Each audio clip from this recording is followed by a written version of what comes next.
Hey there, everyone, and welcome to an episode of Pop Culture After Dark. Abel and Vonnie back in 2023 with all of the celebrity news. We've missed it. Vonnie, my friend, welcome back to Pop Culture After Dark. Hey, God, I'm so glad to be back. I know we were trying to come back at the beginning of January, but then Bitches Who Brunch premiered, the local influencers premiered our other podcasts, and we were like, let's just stagger them out a bit. And then COVID's hit me again. I'm like, fuck. I know. Here Oh we my God, are. I can't believe you got COVID again. But hey, you're thriving. You're doing good. Thanks for that. Yeah, so on today's pop culture premiere, we're talking we guys, if you don't have a drink, a snack, something, go and get push pause real quick or take us with you to the kitchen with your AirPods and get a drink because you're gonna need to be buckled in for this. We have so much to talk about. We're talking about Britney Spears, Shakira, the royal family, TJ Holmes, Austin Butler, Vanessa Hudgens, Lisa Marie Presley, some TikTok star drama. We also have a little mini ESPN segment brought to you by me, surprisingly enough, and not Vonnie. Yay. Yay. Again, another Yay. TikToker, Jeffree Star, Miley Cyrus, Pamela Anderson, Alec Baldwin, Brendan Fraser, Justin Bieber, Tarte Makeup, and Beyonce. Lord, we have a lineup. So before the show, Vonnie and I were texting and we were like, yeah, like she was like, I have 10 stories. I'm like, cool, I have 11, but I'm sure some of them are gonna overlap. And none of them overlapped. They were just like, well, and because you brought up this, we could bring up this. And because you brought up Britney Spears, that bitch is crazy. We can bring up Britney Spears crazy. And it's like, what the fuck? Oh So man, these stars, they were on it while we were gone. I know. So why don't we start with Ye getting married? It's kind of like a little, I guess, a flash to the back, get caught up real quick with some news, and then we'll talk about the current news. Ye has gotten married. Yeah, so Ye pulled the disappearing act, on all his socials and stuff, and everybody was speculating on what's going on, where is he at, is he in rehab, and all of this happened, followed like all of his anti-Semitic remarks and stuff, and all the trouble he was getting into on Instagram and stuff, and then all of a sudden, nothing. Like Ye was like gone. And when he popped back up, bloop, lo and behold, he's married. So he got married in a secret ceremony to 27-year-old Bianca. I don't know how to pronounce her last name. Sensori. She's the Kim K lookalike, that everyone was talking about. And this Another happened, Kim K lookalike. yes, and this happened less than a month after the divorce was final. So now she is the main designer for the Yeezy brand. So I found that quite interesting too. So, yeah, he's congratulations to these two. These sources close to them are saying that this is a very real relationship for them. They are taking this marriage very seriously, and congratulations, he is now your headache, Bianca. I know. It's a little weird that she works for Yeezy when he was just married to Kim Kardashian and that she's a Mhm. lookalike and he like tried to control Kim Kardashian with the Yeezy like the way he dressed her and stuff, and now here he is with this girl who works for him. That's Mhm. messy. So, in addition to all of this, there was all this fiasco about Kanye and him and Balenciaga ending their deal together. Well, even though the brand ditched him over his anti Semitism remarks, he took his new wife for some retail therapy at Balenciaga. Um, their trip also included a little callback to Germany, which people are calling Nazi Germany, which is a little weird because they made a stop there. Ye and Bianca hit up the upscale Beverly Hills clothing store Wednesday night on Rodeo Drive, loading up with several bags filled with merch. People like TMZ would like to point out he's not a billionaire anymore, but the shopping spree is a reminder that he's still very rich. We're told that the couple also spent some time in a Neiman Marcus, but it's unclear if they left the store with any goodies in their hands. Uh, but yeah, the shirt that he was actually seen wearing, the reason why I talk about Germany was his little trip to Nazi Germany because it was actually a T-shirt with the coat of arms of the German Reich or Reich, that was used before the Nazis adopted the swastika. It also got the word Bundeswehr written above the name for the Federal Defense Forces in Germany. This coat of arms is the current logo of the German Army. German Army. I can't speak. So the Balenciaga brand dropped him after his anti-Semitism marks, and then here he is going into Balenciaga wearing the symbol that was represented before the Nazis took on this, you know, that Hmm. horrible thing. So, what are your thoughts on all of that, Vonnie? It's Yay. Nothing surprises me. He's, you know, he Yay is gonna do Yay. I find it hilarious that he chose to do that. Like, what is that? Is that like a slap in the face to Balenciaga? Like all that stuff. But not just that. I mean, wasn't Balenciaga just in the news for doing something totally like off the charts? And like, what is it that they just got canceled for? You know what? I don't remember what was it. I just everybody was like cutting up their Was it shoes and their was it for shirts, and it like was using the kids in their ads and shit? I Like think that was really, them, right? yeah, And it where they was used the seen kids as in their being like ads. sexual kind of Yeah, thing. it was horrible. It was horrible. I remember those images. They were like, I remember I sent them to you. I screenshot them and sent them to you. I was like, this is wow. And then everybody was calling for Kim K to like cancel them and say something. And then there goes Kanye. There goes Yay. Just, ooh, let's go on a shopping spree at Balenciaga because fuck these bitches. Like, okay. And then wearing that, like, Hmm. he does not surprise me at all. None of this. It's like just another day in the life of Yay. For real. It's he's so disgusting. Like, ugh. It And really is. what's sad too is that I know he's doing this for people like us to talk about him, and yet here we are. But it's just like he's fucking crazy. Like, I guess he keeps people like us in business, so whatever. Yeah. So speaking of crazy, let's move on to Britney Spears. Oh God. Here we go. Britney Gate. We got so many gates on this show today. So It's just Britney, open the floodgates, Bonnie. Take over. the crazy drama, like, because I know I messaged you like a couple weeks ago, and I was like, bitch, like the Britney stuff is like I went on like a hole on like a TikTok wormhole of Britney and the conspiracies that are surrounding her, and I will tell you, some of these things had me going, bitch, that sounds like it. And not just that, but Britney herself has made so many posts over the last few weeks with so many cryptic captions and stuff where people are breaking these captions down and where it's like literally it makes sense. So the conspiracy is that Britney is not Britney. The Britney that we have been seeing is not the real Britney. Like there is this conspiracy that Britney and Justin Timberlake got into a car accident long time ago, right? Whatever, and that she had died. There are these two DJs that had reported on it. The day that they had reported on the day of the accident, these two DJs all of a sudden got fired and blacklisted, and you never heard from them again. Well, that was until recently because supposedly their NDAs are over with, expired, whatever. So now they're speaking out. Now people are zooming in on pictures of Britney and videos of Britney and everything, and they're taking like past pictures of her and new pictures of her. The biggest, like, haha, this is not Britney moment is because Britney all of a sudden has a huge gap in her two front teeth. And they're like, okay, look at Britney circa a few years ago. She didn't have that gap. And now all of a sudden her dental work is different. And I'm like, with age and time, and maybe she wasn't taking care of herself, like that happens. Like, there's just so many things that are like what they're saying that the wedding was staged and fake. Um, only Sam is coming out talking about Britney, and like the pictures that he's posting of her are like from her back, never her face. Like, is that really Britney? What's going on? Where is Britney? Well, then, and Britney all of a sudden up and deleted her Instagram the other day. So that prompted fans to get worried and call the police and request a welfare check on her.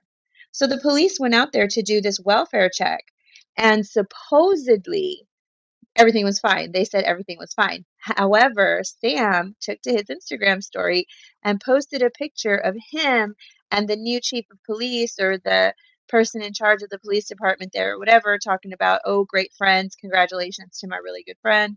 on this position, blah, blah, blah. So then fans are starting to say, well, no wonder the welfare check went good. Sam's got the cops in his pocket, blah, blah. So it's like there is just so much coming out about what's going on. Supposedly, TMZ got an excerpt from Britney where she said she is aggravated with her fans for doing this welfare check, blah, blah, blah. But where did they see that at? Because she doesn't have no socials right now. So where was that posted? They had a screenshot of it, but it doesn't show where it was posted from, and they don't say where it was posted from. Yeah, there is. So I do have an update as of this afternoon. So Britney actually addressed this in a statement on Twitter. So her statement on Twitter said, "As everyone knows, the police were called to my home based on some prank phone calls. I love and adore my fans, but this time things went a little too far and my privacy was invaded." From her perspective, she continues and says, "The police never entered my home, and when they came to my gate, they quickly realized there was no issue and left immediately. This felt like I was being gaslit and bullied once the incident made it to the news and being portrayed once again in a poor and unfair light by the media. During this time in my life, I truly hope the public and my fans who I care so much about can respect my privacy moving forward. All the love, B." You see, and that statement, they're saying it was from Twitter, but if you go look at her Twitter account, the account that actually had that posted was a fan page, a Britney fan page. Like it has a blue check mark and everything, but when you go to the page, it's a Brit and it says Britney fan page. And the way she's talking in that statement is not cohesive with the way that she speaks in all of her captions on her Instagram. Like the wording is not right, the punctuation is not right, everything. Like this statement was very well written, it was very well spoken, it had all the correct punctuations. But if you go back and look at all of Brittany's captions and what she writes herself, it is completely um completely jumbled or Yeah. whatever. So they were So saying, it go doesn't ahead. sound like her at all, but I just came this was Okay, actually, yeah, that one is her Twitter. Yeah.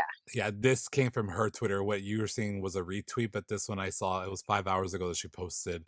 Right, yeah. But this one's from her actual Twitter, but it doesn't sound anything Mm-mm. like anything she's ever said before. No, it doesn't. Fans are speculating that Sam had something to do with that, or her team wrote it. Like that was not from her. Where is Brittany? There is no proof that the cops actually saw Brittany, because the cops that had reportedly went out there said they spoke with Sam. That Brittany never came to the door. Brittany never came to the gate or anything. So where is she? That even her ex has put out there, not the one that crashed her wedding. He said that when he crashed the wedding that was supposed to be going on, that they were like putting up everything from the wedding. Like, so that's why he was saying too that the wedding was staged. So there's so much out there, so much speculation on Britney. Like, where is actual Britney? Where is she? No one's really seen her, blah, blah, this and that. And they also said that TMZ had reported on her being out to dinner with Sam and she lost her marbles or some shit. And she was like in a manic episode. That restaurant that night was closed to the public. The people that were in there were actors and just people that were hired from the staff to make it look like the restaurant was open, because Sam wanted to take Brittany for a dinner but didn't want to have the paparazzi and this and this and that. How funny that TMZ was the only ones that had photos of it. Oh yeah, they were called from her Oh team, yeah. from Oh Sam. yeah. It was set Oh up by yeah. Sam, I'm sure. The whole thing. So it's like, huh, the Britney saga continues, and I think it'll be a long time before there are any answers to any of that. All I can say is, holy fuck! If you want it, go in that rabbit hole. Have fun. I TikTok has refuse. all I of it. can't. I cannot do. I will not watch a video on TikTok. I can't do it. So from a hot mess of a relationship and whatever that situation with Sam and Brittany are, to the relationship that's on everyone's minds right now, Shakira and her ex-husband, or soon to be ex-husband rather, Gerard Piqué. Peak. I don't know what the fuck his name is, but girl. I don't know what the fuck Shakira's new song is saying, but apparently it's breaking like all kinds of records, and it's like, and mainly what's weird is that it's in Spanish, but it's been viral on TikTok. It's everyone is going crazy for this. Well, for the real quick synopsis of Shakira's relationship, how it's broken up over the last month or so. Shakira was out of town or something. She came back home. She found her husband was cheating on her because of her jam, right? It was some jam or some shit, some like a condiment that she had in her fridge that she knows that no one else in the house liked, and somehow she was missing some. So that's how she caught him cheating. So I was like, I aspire to be that level of petty. Like if you think I keep track of your snap scores, if you think that's crazy, no. Whenever I keep track of my jelly and my ketchup, that's when you should be worried. So that should happen. That's how she found him cheating, right? Well, then to get you caught up into the next part of the story is that her mother-in-law lives, I think, across the street from her or like around her. And so she had this huge thing, like a doll, like I guess I was imitating her mother-in-law outside of her window or outside of her house, and she was blasting that song on the radio for the whole neighborhood to hear and see. Bitch, if I'm not like Shakira when I grow up, well, first of all, I don't want to get cheated on. But if I'm not like her, if I get cheated on, there's a problem. Well, so Shakira, there's a new video that has come out on the internet, and that they were married for 11 years. Gerard's mother's her name is Montserrat, and there's a video that's gone viral, and it's showing that it kind of shows what maybe Shakira and her relationship was like. So the video begins with the mother-in-law hand squishing Shakira's left cheek as if she was trying to literally make Shakira shut the fuck up. She then let go and placed her finger to her lips, again signaling for the pop star to quiet down. Gerard, which is Shakira's ex, was nearby, but he didn't intervene and let his mom shut Shakira down. Since Shakira's back was to the camera, it's hard to tell what was going on from her point of view, if she was upset, scared, or hurt. But in the clip, the Grammy winner simply readjusted her jacket and seemingly continued to listen to whatever her partner's mother had to say without protest.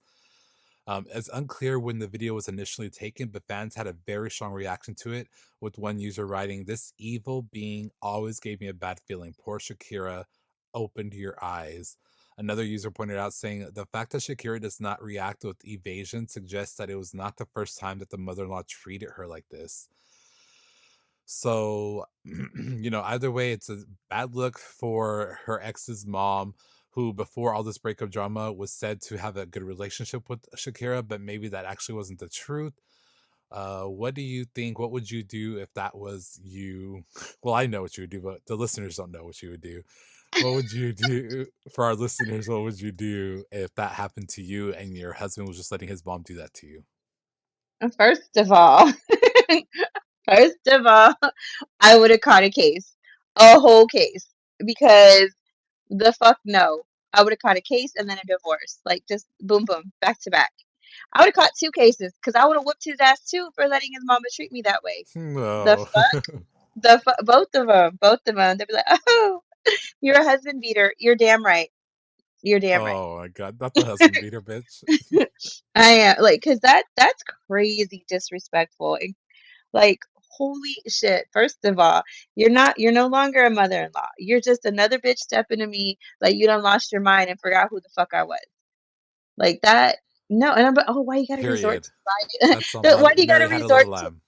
yeah, why do you gotta resort to violence? I didn't choose the violence. The violence chose me when she chose to get stupid.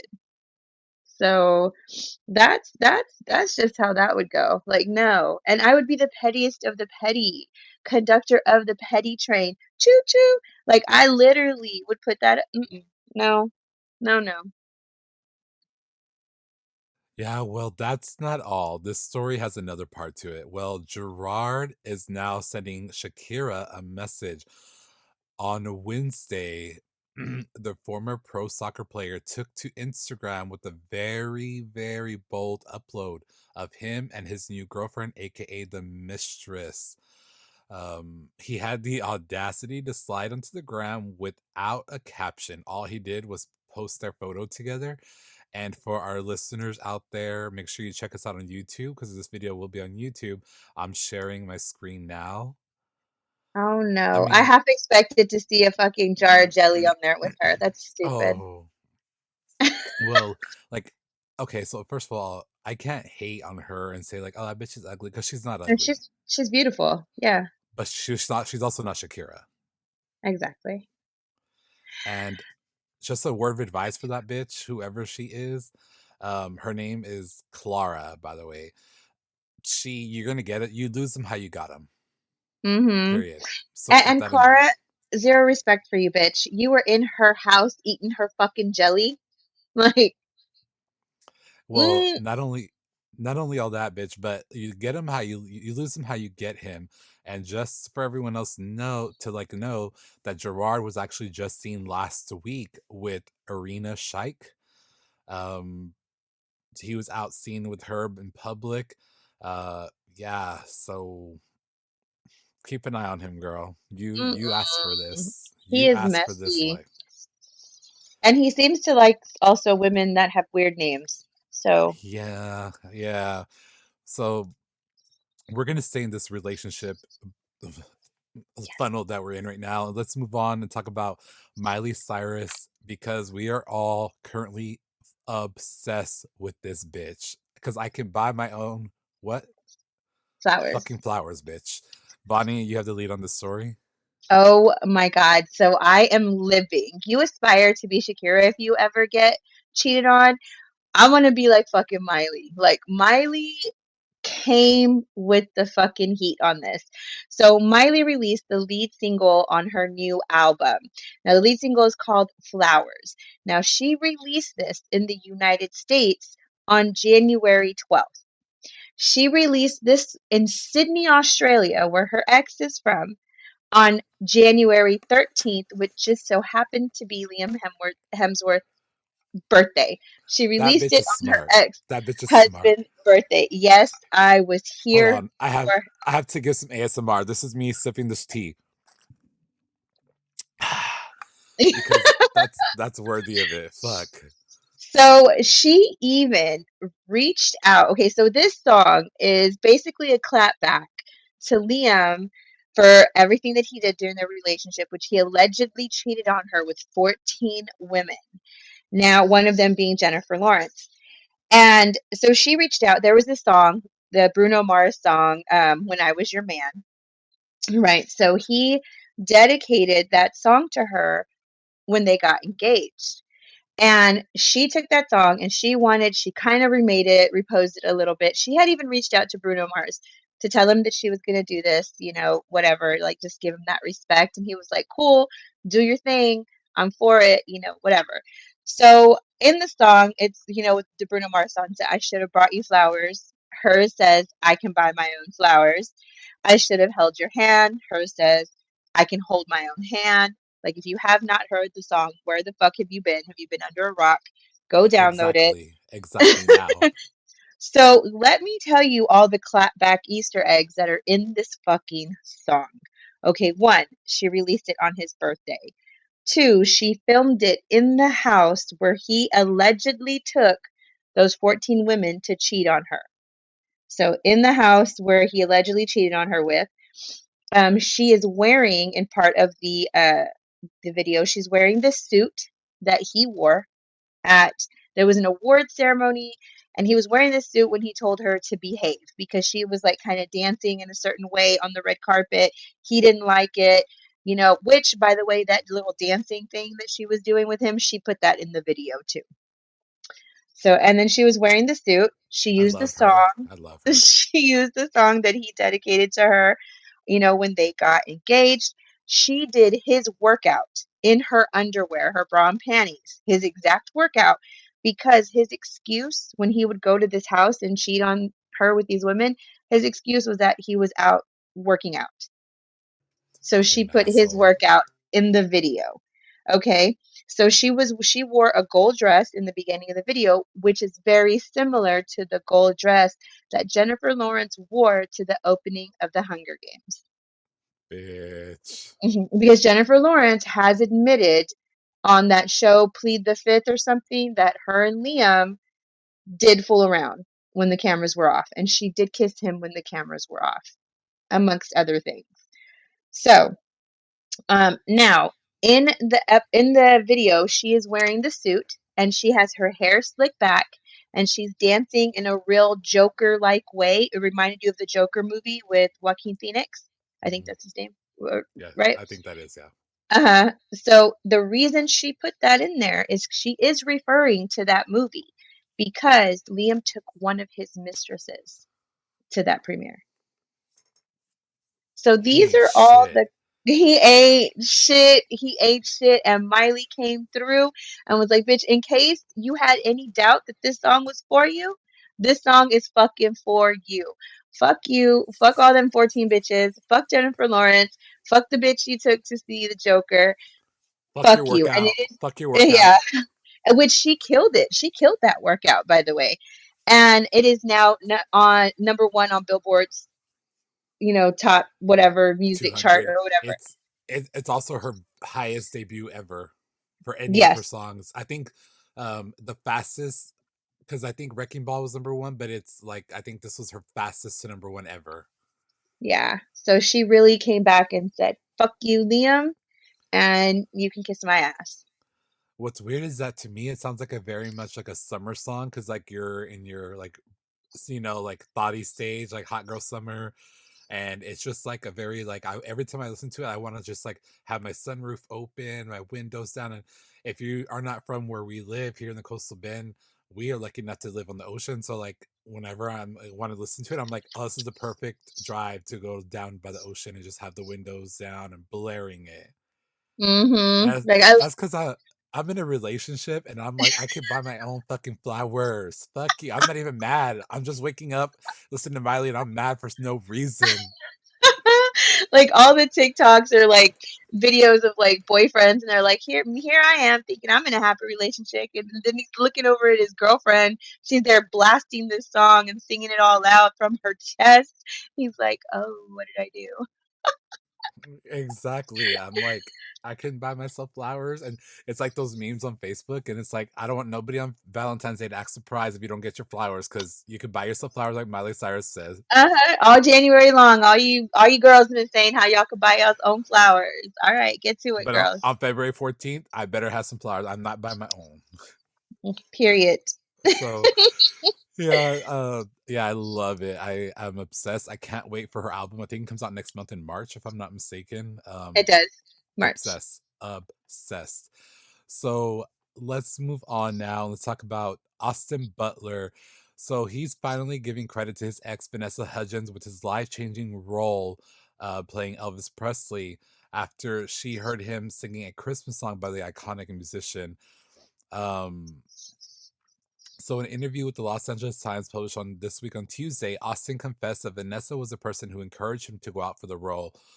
Elvis, he said, "quote I was with my partner at the time. We'd been together for so long, and she had this sort of clairvoyant moment, and so I owe her a lot for believing in me." And Vanessa, the only shade that she has thrown at him is that there was an article with him saying this, and she commented, "crying." As in, like, I'm laughing so hard I'm crying. All she said was crying.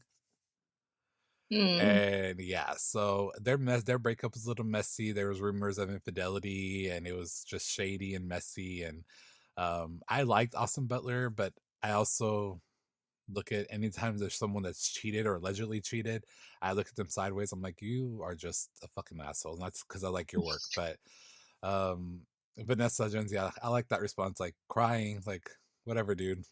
So just thought that was funny. And I think it's funny that like after all this time, how long has Elvis been out, that movie? Like a couple of years now or a year? I don't It's know. been I out never for a watched it. while. I didn't see it either. It was on HBO Max, but I'm like, that's not really something I care to see. But like maybe one day. But there's so much good stuff on TV and stuff. I'm like, I'm not gonna watch that shit. But yeah, I just thought that was funny. So, speaking of Elvis and the Presley family, while we were on break over the last month, there was a passing of Lisa Marie. Vonnie, you want to kind of take this one away? Yeah, so Lisa Marie Presley sadly passed away at the age of 54 on January 12th following a cardiac arrest that she suffered. Now, details are really sketchy surrounding this cardiac arrest. Some are speculating that it could be drug related or that she may have had a heart attack. Now, nothing has really been put out to any details to say what exactly caused this cardiac arrest. Now, she has had a history of drug abuse and drug problems. Um, so I guess we'll just have to wait and see what the coroner reports end up coming out as. But she did pass away. Her mother, Priscilla, had posted on Twitter, about her being in the hospital and then about her passing. So a really sad moment there. Austin Butler did also take to the Twitterverse, to convey his condolences for that. But like you said, he had just won that award, and Lisa Marie and Priscilla were there for his acceptance of that award, and she looked not healthy, not too healthy, very skinny, very gaunt. Um, some had even speculated that she was on something there at the award show because she looked kind of out of it. So, um, very tragic either way, all the way around. Our hearts are obviously with the Presley family, but now she's up there with her daddy. So, condolences to that family. Yeah, super sad. But she's not here anymore on Earth. She's resting with her daddy, like you said. Hmm. So from one tragic passing to another, so there's this TikTok duo. It's like a father-son duo, and they're known as the Enki Boys. Well, the patriarch of the family, Randy Gonzalez, he's the famous father of the father-son TikTok duo. He's tragically passed away at the age of 35 after his battle with colon cancer. The pair, him and his son lit up the lives of so many people around the world while they used their platform to spread awareness for colon cancer.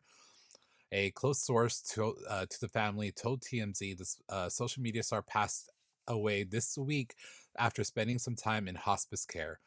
Randy was very open with his battle, sharing updates and keeping his audience informed about how he was doing throughout the course of his illness. The dad and son would often create hilarious skits and music related content to post to the video platform. The Houston natives garnering so much attention, they got a spot on Good Morning America. Bryce was even featured on an episode of NBC's Lopez versus Lopez alongside George and Mayan Lopez.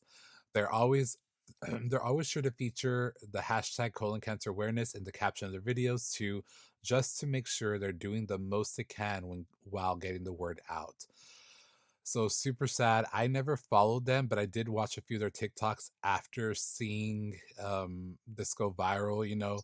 It was back in April of last year that he told his followers he had been struggling through a battle at that point with cancer for 6 months already, and he had only been giving about 2 or 3 years to live. So he actually just lived about a year since he shared that. So yeah, super sad. But he leaves behind his wife Kimberly Gonzalez and their 3 children, Bryce, Aubrey, and Lauren.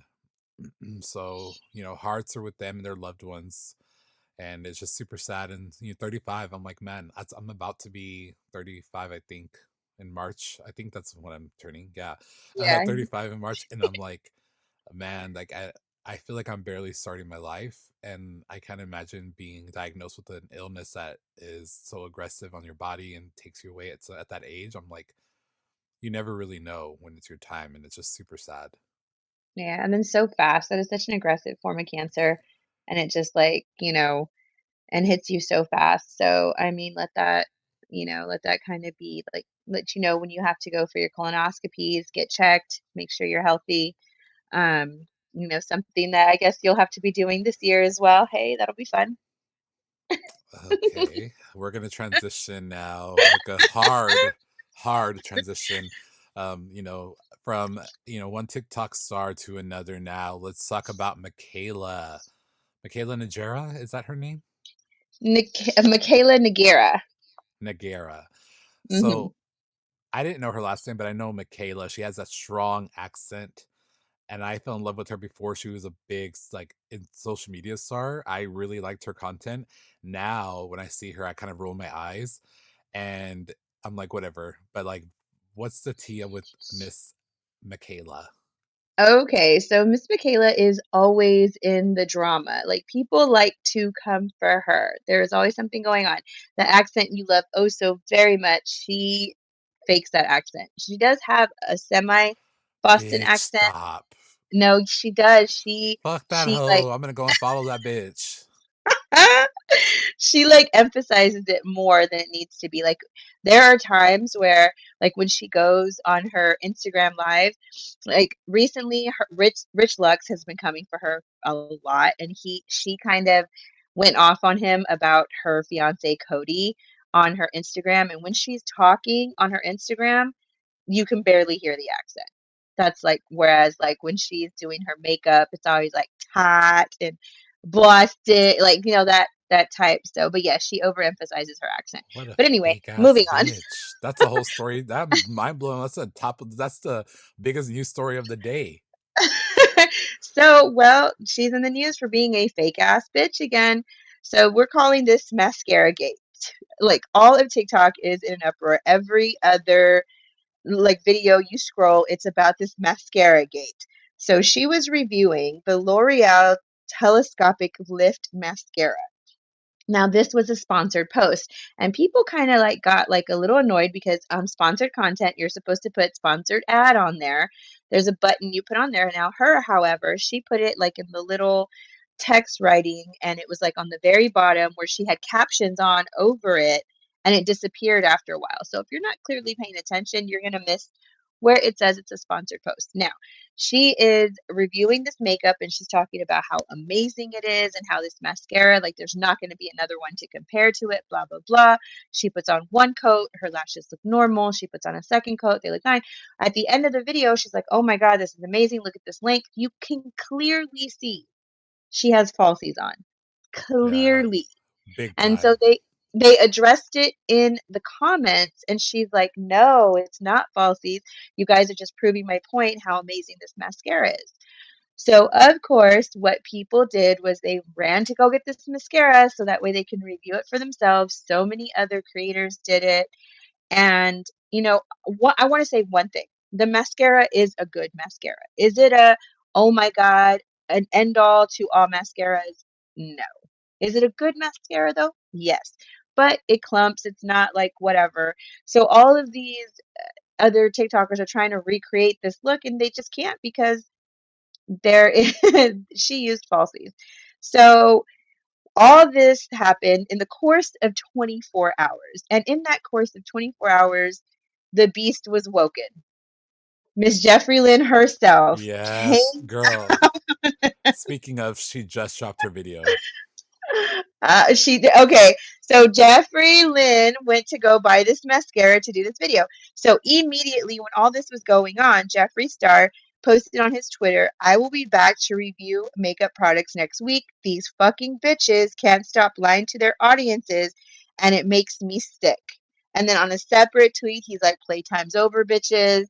Like he posted another tweet of the mascara to let you know that he was reviewing that. So he was really quick to drop his video because the TikTok community is like, we've had it, we're done. Fuck his drama. We don't give a fuck about Jeffree Star drama. All we give a fuck about are the reviews. Bring back those reviews, those honest reviews. That is what we want. So, brands, like, y'all fucked up. Y'all brought this upon yourselves. Jeffree is back and he is there to give unbiased opinions. He doesn't need your money. He doesn't need a payday. He doesn't need anything. He is like a bazillionaire times a million. He has a fucking yak farm in Wyoming. He doesn't give a fuck about these brands. He So he doesn't need really them. He doesn't need no, them. no, he's just really tired of the bullshit in the beauty community and people lying about these products and people are going out and buying all these products because it was that and then it was the foundation that Michaela again reviewed and bullshitted about and then she did a combined one with Nikki Tutorials for Maybelline and it was like bullshit. Like you can tell it was bullshit. So y'all fucked up. The queen is back, and I am here for it. I miss me some Jeffree. Same. And Jeffree is smart because Jeffree left YouTube saying he's not going to be making long form videos anymore. And he's smart to be doing this, to hop on this right now because everybody's screaming for authenticity. And Hmm. he's smart at making that pivot from long form reviews to those short TikTok reviews that are going to get him so many more views, are going to get him his old following back, his a new following, people that just want the truth. They're going to be getting that. And right before we started recording, he just posted on his Instagram, something about the videos. So I'm excited to go check that out like right away if it's already up, which I think it is because he is like saying go check this out or whatever. So he's like, there, here's the real tea. And Mm-mm. so, I will be period. watching that. I can just hear these big makeup brands just quivering in their boots. So And keeping along, especially, sorry, and especially essentially, because, like you said, he has never taken a penny from a brand to write a good review about them. and meanwhile, these brands are paying these TikTok stars like Michaela more than your yearly salary for one fucking video. So, this and these beauty influencers too, your world is about to get shook as fuck because he's going to come through with these reviews. And if it was a product that you reviewed and you said it was bomb, go buy it, blah, blah, blah. And Jeffree comes through and Jeffree's like, no, the fuck it wasn't. It was shit. That is your credibility down the fucking drain. You're going to lose viewers. You're going to lose subscribers. Like, Jeffree's going to come for the whole beauty community, and I am here for it. And he don't give So, a fuck, so good luck. no, he don't. No, not even good luck. I'm here for the carnage. Fuck that. Good luck to all But those other hoes. keep it in line with the whole beauty community and just where we're at in TikTok and stuff.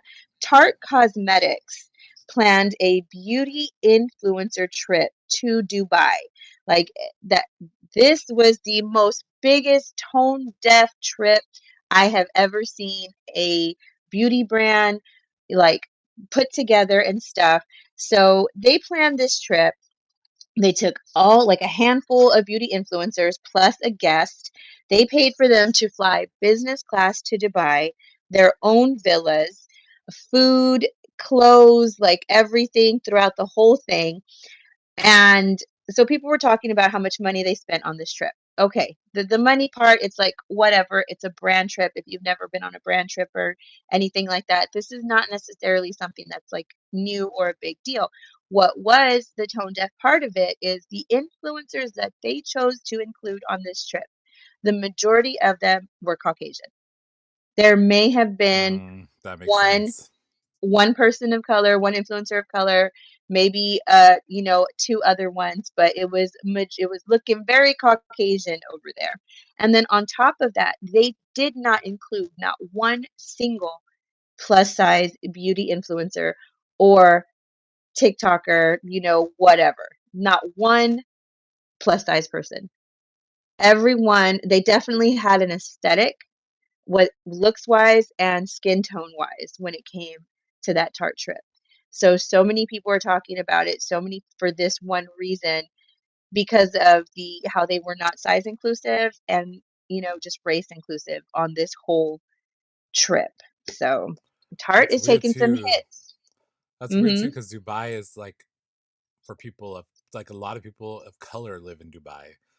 And so it's Exactly. like strange that you wouldn't take a demographic to match that or at least blend it in and have a good mixture of people. And if you're so confident in your product, you're going to want to show it off on different body types, skin tones, and all kinds of stuff. So, like, why wouldn't you?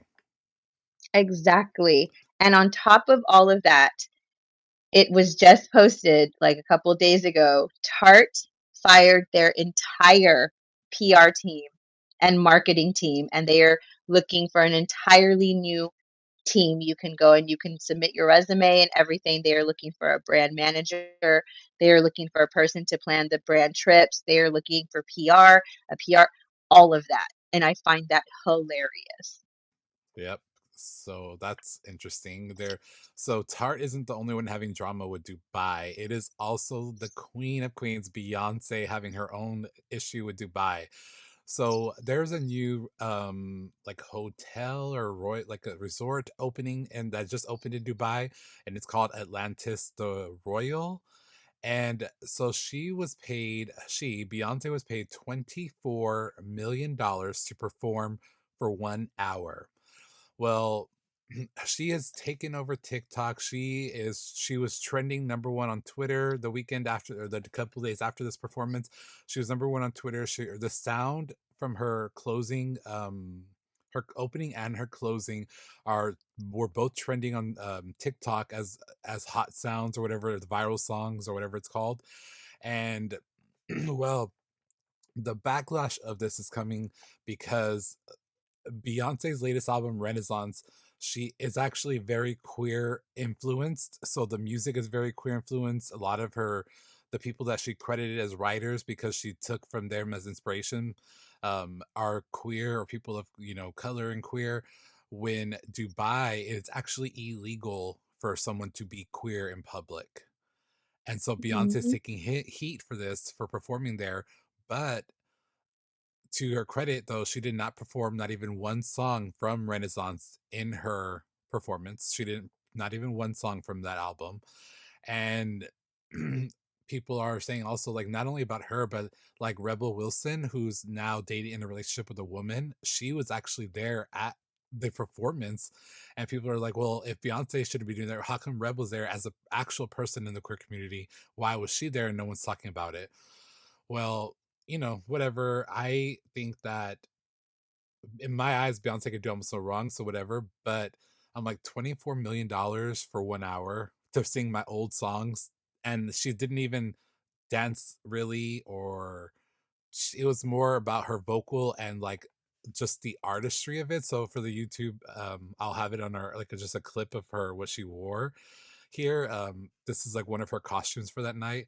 So it was very much just inspired. It was just like kind of like a just really based on her vocals and costume because she didn't really dance. She didn't really. She was wearing like a very short, chunky heel, which Beyonce is known for stiletto heels, even when she performs. So she herself was very conservative. She was kind of more covered up than her regular performances that she normally is. And so I'm like, whatever. Like, she's a mom at the end of the day. She has 3 kids, maybe 4 or 5, because rumors are now she's also maybe pregnant. Um, and I remember sending the screenshot of her performance to my boyfriend, and I'm like, if this bitch is pregnant, she's gonna ruin my fucking life because she hasn't gone on tour yet. And the last time she dressed like this during performances, she was pregnant. Right, So right. if she's pregnant, I'm gonna fucking spiral. This is my warning now. So yeah, I don't think she could do wrong. $24 million for 1 hour of my time, girl, sign me up. Fans need to understand that it's a payday. At the end of the day, it's a payday. She loves what she does. She does, support the community and stuff like that. But at the end of the day, it's a payday. And even though it's illegal for you to be in that community there, she went and there's people there that are a part of that community and that cannot be outwardly like that. So this was her kind of, I think, saying, fuck you to Dubai and their rules and stuff like that. Like, whatever, like, I'm going to be here for my people and my community. And, I see it that way as opposed to her being a sellout or whatever. You know what I mean? And as far as her being pregnant, as soon as I saw the chunky heels, I was like, this bitch is pregnant. Yeah, I said that too. Cause just because I've followed Beyonce for my entire life, basically, and I know her patterns already. I'm like, I don't know, something sketchy because this bitch hasn't released her visuals yet. She's probably saving those to announce her tour. She hasn't done that yet. Why? You know Mhm. what I mean? But I don't know. I guess we'll see.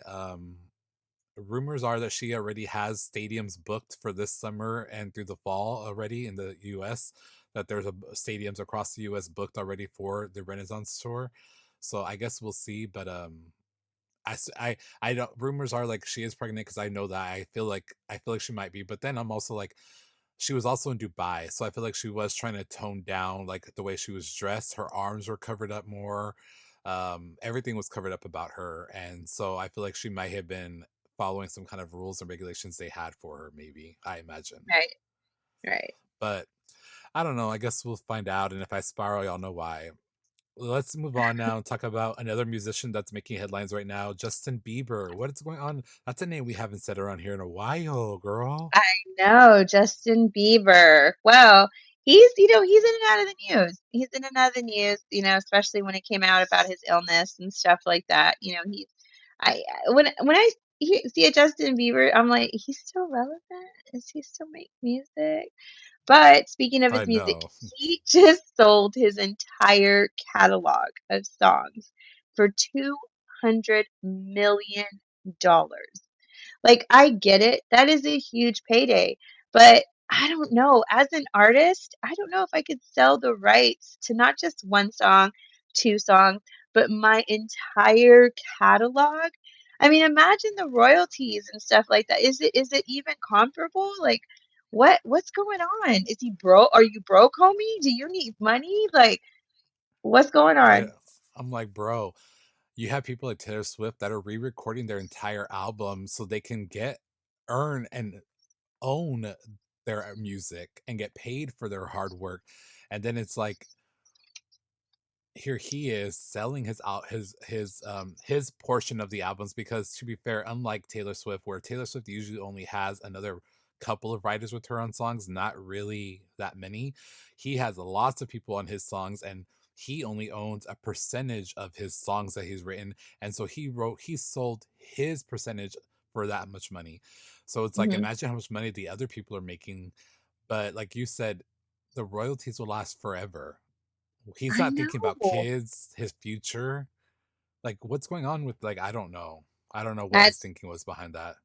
Yeah, like, that's just that song "Baby" alone. Like, that one, like, you really sold your you're part of the rights to "Baby"? Like, what? A song So, that will I be yeah, forever. I don't understand that. I don't understand. Make it yes, make sense. I still hear it in places to this day. I'm like, Yeah.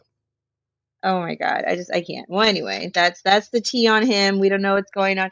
I'm pretty sure it'll start coming out sooner or later, like, why exactly he had to have this sale go through. And from what I'm hearing, this sale was something that happened pretty fast. So Hmm.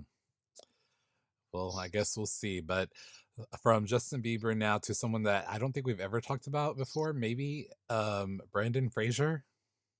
I don't think we've talked about. Well, I mean, I think we touched on it when we were touching on the whole, essay stuff, the whole inappropriate behavior stuff in Yeah. Hollywood. I think we did touch on him for a little bit about that. But Brandon Fraser, he won the Best Actor award at the Critics' Choice Award for his amazing, amazing performance in the movie The Whale. So if you haven't seen The Whale, he portrayed a 600-pound man who is just trying to live his life and identify with his daughter and the people around him, and it's about him being lonely and stuff like that. Like the movie itself is amazing. If you haven't had a chance to see it, definitely watch it.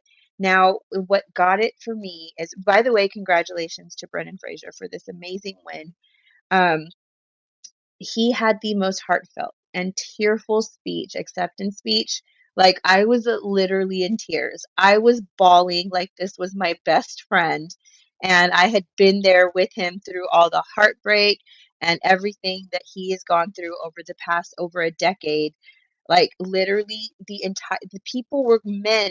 Men were like, I cannot see a man cry. I see a man, I'm crying. But he had Hmm. men in that audience, not just the women, but men in tears. He got a huge standing ovation, and it is such a credit to the amazing actor that he is. Because if you remember, he was the it actor, the Mummy movies, George of the Jungle, Journey Yeah, to the for a Center of long the Earth, like time. all that. Yes, for a long time. Well, he was blacklisted after he alleged that the former head of the Hollywood Foreign Press groped him at a Beverly Hills hotel. So after that, he got blacklisted for that, and he had no film offers for over a decade, which made him spiral, put him into a depressive state. He gained a lot of weight, which is why he connected with this role so much.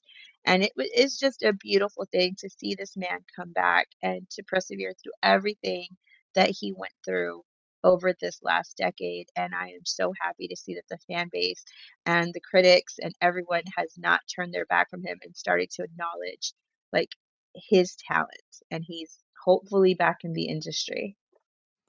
Yeah, hopefully that gets him back in, because it only takes one person to believe in you again. Because I think about Whoopi Goldberg a few years ago, not a few years ago, years ago. She was blacklisted from the entertainment industry, and the reason why she got her foot back in was because of Barbara Walters giving her a chance on The View. And Hmm. then that, because Barbara Walters trusted her, Hollywood started to trust her again. and here she is, one of the biggest stars of our lifetime, you know. And so I think of that, and I think you couldn't watch a movie in my adolescence. I couldn't watch a movie without seeing him in it. And so to Right. see him coming back around, hopefully this will open the doors that need to be opened, you know. So kudos for Hmm. him. Definitely. So let's now talk about Alec Baldwin and this whole drama, which in our last season we touched on when everything was breaking. You know, he is now being charged with involuntary manslaughter. What's the latest on this story? So yes, that's the latest with this. Now there was an unfortunate death on the set of his movie Rust, and he fired which should have been a prop gun at, I can never pronounce her name right. It's Halera Halera Hutchins, Yeah, and I think that's what her name yeah, is. and unfortunately she did pass away from the gunshot wound. the the gun was loaded with actual real bullets.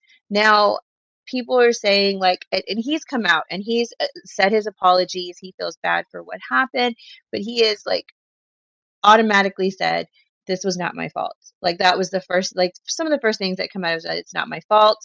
I wasn't in charge of that. Other people were in charge of it.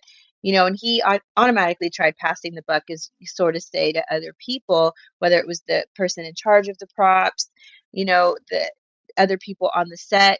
Now, this movie set was plagued with a whole bunch of controversy anyway. They said it was an unethical work environment, that it was dirty, it was unkept, people weren't doing their jobs, they were underpaid, they were not getting paid. Like, so there's just so much controversy regarding this set as it was. But they did come through and say that he is being charged for involuntary manslaughter in her death, and he is facing several years in prison. That is crazy. I feel like he, from a bunch of things that I've seen on this story, it was like other actors have been interviewed about this situation, and they're asked like how they've been asked like how do you go into a situation with like a what they call like a hot gun or something hot on set, and they always say yes, they have a handler that's just for the gun. But every actor that was interviewed, I think there was like 8 actors that was asked about this, all said the exact same thing: before we use the prop, we always check it ourselves. Even though Mm-hmm. there's a handler, they say every single one of them said before, and they interviewed men and women alike, actors. They every single one of them said, "I always check it myself." And people are saying, "Why didn't Alec Baldwin do that when all of these peers of his do it?" And they've been in Hollywood for years. And I had lists of names of them, but I don't remember who. But every one of them did it, and it's like, well, why didn't he? Yeah. Because of negligence, because he didn't care. Negligence, exactly that right there. And it's not like this is his first rodeo. It's not like this was his first movie set. He is a seasoned actor. He has shot prop guns or regular guns. He has been on sets with action and stuff like this. So there is literally no excuse. Not only that, he's a part of a legacy of actors with his family. So this is not something that was new or something that was overlooked or accidental, really. Like, I'm not saying he meant to shoot her on purpose. What I am saying is his negligence led to her death. Yeah. So um, let's move on now and talk about our quick ESPN segment with about Detroit Lions' former linebacker Jesse Lemonier has Mhm. is been announced dead at the age of 25 years old. The team announced this morning. Details surrounding his death are not yet known. The Lions broke the news with a statement saying, quote, that they're shocked and saddened by his death. Jesse was a model teammate and a wonderful young man who has gone far too soon, they said on social media. Our thoughts and prayers are with his family and friends during this difficult times. Many have since paid their respects to the late Lions player in the comments, including Denver Broncos quarterback Russell Wilson, who also shared the post with praying hand emojis on his story. He was an undrafted free agent out of Liberty University, where he became the third player in Flames history to record 10 or more sacks in a season. The Los Angeles Chargers picked him up after the 2020 NFL Draft, and Lemonier played in 6 games before he was waived in 2021. He then signed with the Lions' practice squad a month later and was promoted to the active roster. He appeared in 7 games and had 15 tackles and 1.5 sacks. He also had a short stint with the Arizona Cardinals. It seems like Lemonier was positioning for a career in the United States Football League as he recently signed with the Houston Gamblers in December 2022. He was traded to USFL's defending champions, Birmingham Stallions, as their season was scheduled to start this April. So that is super sad for his fans and friends and family. I That is very young, so it's an open developing story right now still. So I guess we will, see what when they get the like autopsy results and all of that. So yeah, super sad. Yeah, definitely prayers to his family and his friends. So now let's transition over to Pamela Anderson, another name that we have mentioned before, but not very often. Yeah, yeah. This was a shocker. I had no idea Miss Pamela Anderson was penning a memoir. But here we are. She is dropping her memoir called Love Pamela on January 31st. Now, this memoir is set to cause all sorts of controversy throughout the entire Hollywood verse because she is really coming with it in this memoir. Now, she name drops several Hollywood favorites and accuses them of inappropriate behavior throughout, her film history.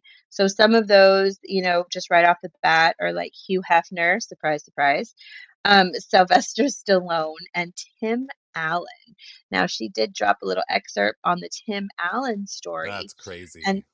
I know, can Mr. Buzz Lightyear himself, right? So this goes back to whenever she was on the Home Improvement set. Now, keep in mind, on Home Improvement, he plays a family man on there, married, kids, all that. I Well, remember that. I remember her being on that show. That's crazy. yeah, like I had to think hard. I was like, she was on that show. Oh yeah, she was. Okay. Well, on the first day of filming, she states that she was 23 years old, by the way, the first day of filming. He opened his robe and flashed her his penis. He was completely naked under the robe and flashed her his penis and said it was only fair since he had already seen her naked in Playboy and had a chuckle about Mm. it and thought it was funny. She thought it was awkward. It made her feel awkward. It made her feel uncomfortable. And yeah, so and he has been like just denied it. Like, no, that never happened. He is outright calling her a liar. There's no word yet if there's going to be any kind of legal ramification, if he's going to seek like any kind of legalities for printing that, because as far as he's concerned, this never happened, and that is slander to his name and his character. So January 31st, all the drama is coming with this memoir. And I Mm. never would have been like, oh my God, I have to read this. Pamela Anderson, I'm gonna read her book. But now I'm gonna read her book. Now I'm gonna read it I because I want the gotta know. Audible version. I want it on Audible, like the audiobook, because I will be obsessed with listening to that. Like I will eat it all up. Like give me the audiobook now. I can't wait till 31st. Give it to me Hmm. now. Now. I want to know I, all the tea. Apparently there are more names than just those three. There are so many more names and so many inappropriate, which I can believe because of her profession and what she did before really getting into acting, before, because Yeah. she was a Playboy playmate. So exactly what she said that Tim Allen had done, people feel entitled to that because, oh, you're a playboy, you pose naked anyway. So they feel like they have certain access to her in person, or they can treat her a certain way. So I wholeheartedly believe that stuff. I definitely want to hear what happened with Sylvester Stallone, because she is not the first woman to say that Sylvester Stallone acted inappropriately with them and stuff. So there's Yeah.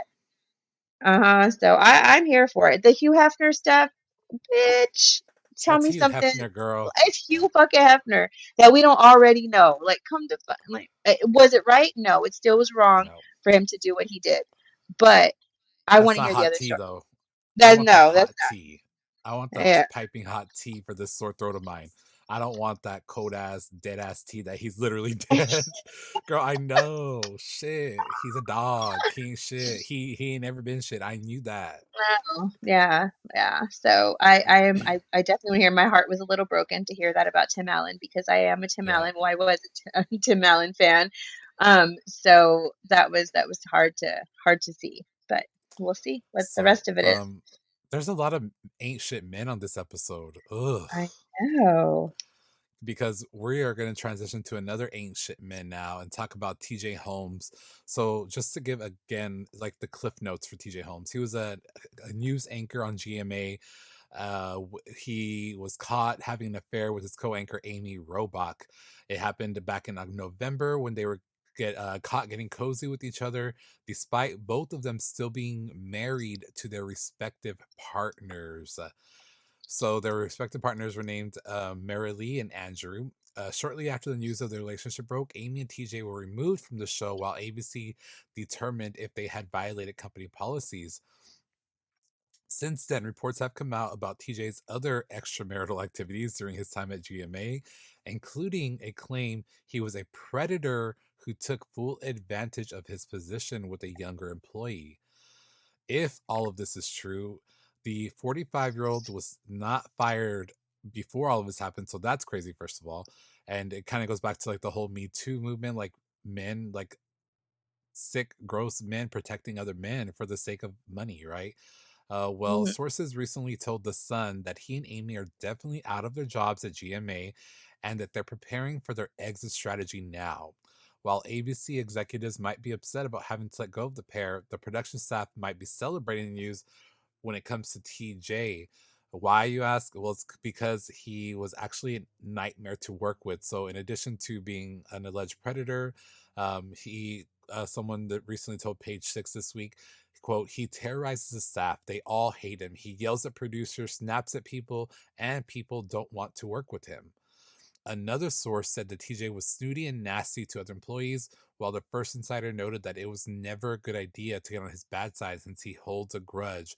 An industry insider even claimed that TJ was known for being a douche on set long before the scandal erupted, adding, he loves himself and he really thinks he's a huge star. He acts like he's hot shit. He's nicer when he's around the top anchors, but if he's not with them, he acts like he runs a place and isn't as nice. That's funny because I, before all this, had never even heard of him. Yeah. I was like, when you said his name, I was like, isn't he a singer? No, okay, It's wrong this one. guy right here. That's TJ Cole. Just kidding. All right. I'm Yeah, all, who so is he even? I don't know, girl, but what are your thoughts about GMA, like, being still, quote, upset to having to let him go?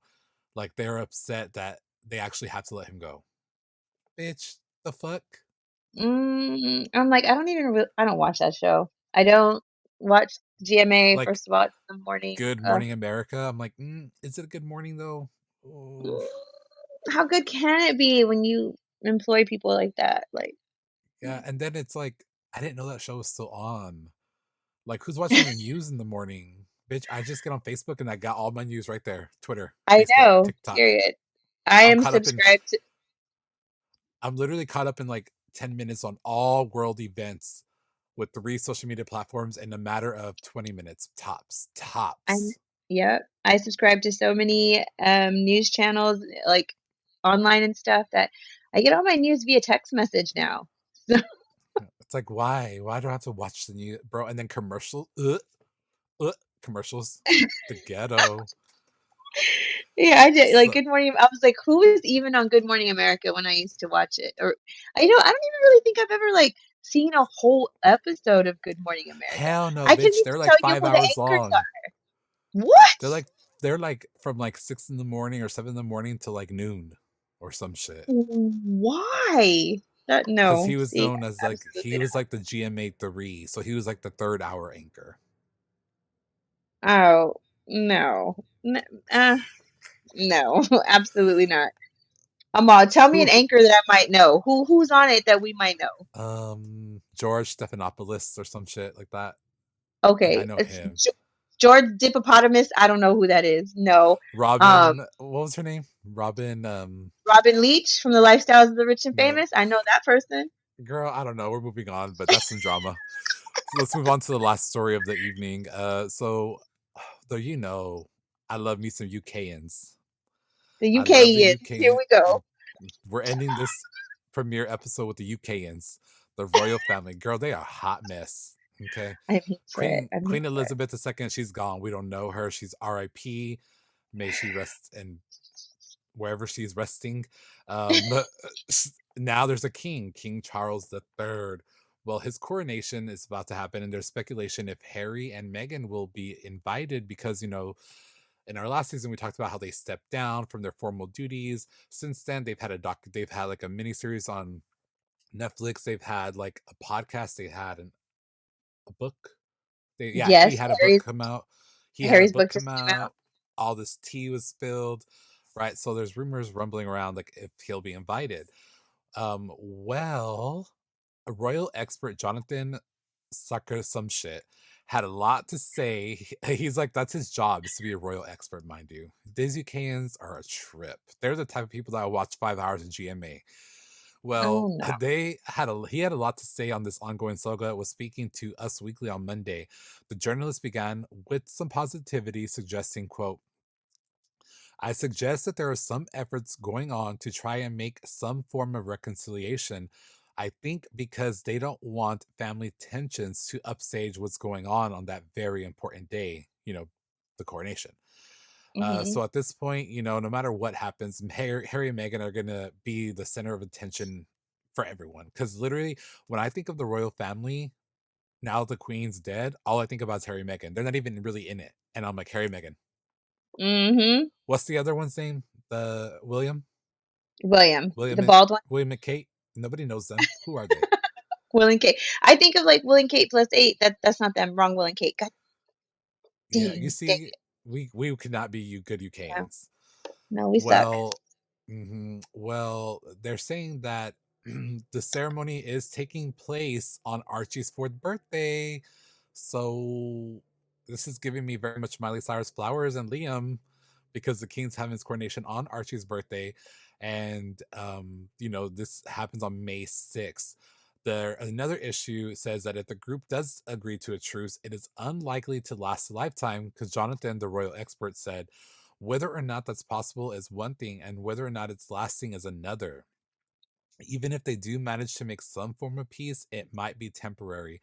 I think it's going to be extremely difficult for them as a family, and more broadly for the nation and for the institution to forgive what's happened. Bitch, the fuck does the nation got to do with my family? Yeah, forgive. Like fuck y'all. Y'all are the ones that pushed him and her to wherever to whatever point they got to. Like if he released the book and there was some shockers in that book. That book really painted the royal family in such a shitty light. Shitty parenting, shitty all around everything. Like let him tell his story. Like y'all fucked up. Y'all fucked up, rightfully so. And I heard that the juiciest shit he is saving for a sequel. Yes, girl, So, he had to cut out over 400 pages from his book. mm-hmm. So Period. maybe this is an attempt to like shut that sequel down and stuff, but either way, from a parent standpoint, Charles, shame on you. That's your fucking kid, bro. Like, fuck out of here. I can't. King Charles. Not king my ass. Suck a dick. Like, He ain't my no. king. He ain't my motherfucking king. Well, the royal expert says that he said, "quote I think Harry and Meghan have said that they are expecting an apology, but I think there aren't many people who agree that it's due that way around. Some of the individuals, like the king, the queen, and the Prince of Wales. So King Charles and that bitch, his wife, and then the wife that broke up Diana and him, that hoe. Well, and the Prince of Wales is the bald-headed one, William." Well, all of them have come out in the looking in William and what's his name? Harry's book really badly. So they Yeah. feel like Harry owes them an apology. Uh girl. I will choke on some spotted dick before I give them an apology. Yeah, don't they eat that over there? Yeah, that's why I said it. It's a delicacy over there. I'm being, I know UK and stuff. So I don't know, girl, but No. let's just wrap this whole thing up Mm. with Prince Andrew. There was all this shit happening with Prince Andrew with that guy with all those what's his name, the guy that died, and Ghislaine Maxwell, and like they were like Oh, all that shit. Like the yeah, one that yeah. they like sex trafficking and all that shit. Some hashtag Me Too shit. Well, Yeah, the island. that bitch, the queen, before she fucking died, never kicked Prince Andrew to the curb. She was like, period, he's family. Well, no, no. Uh, the new king said that he has made it very clear that Buckingham Palace is no place for Prince Andrew. And a royal source who spoke to the Sun this week that said that the Duke of York has been banned from returning to his palace residence effective immediately. So this doesn't really come to surprise of many because last month King Charles III laid down the hammer and evicted his young brother from his Buckingham Palace office. Not only did his workspace have to change, but Charles made it very clear he couldn't use the palace as an address either. So it was only a matter of time until he got kicked out of his lavish bedroom.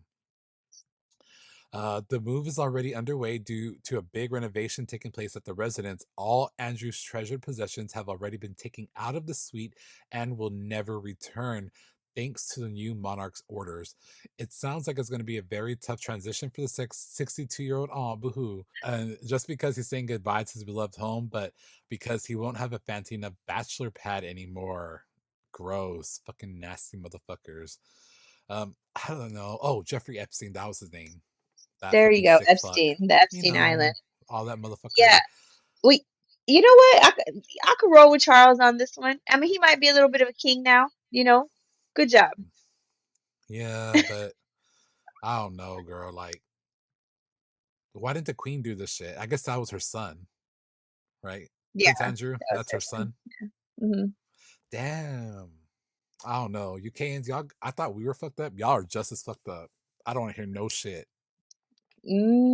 Sometimes even Mm-mm. more. That the whole royal family thing, all of that's fucked up. The institution. The The fuck, monarchy. bitch?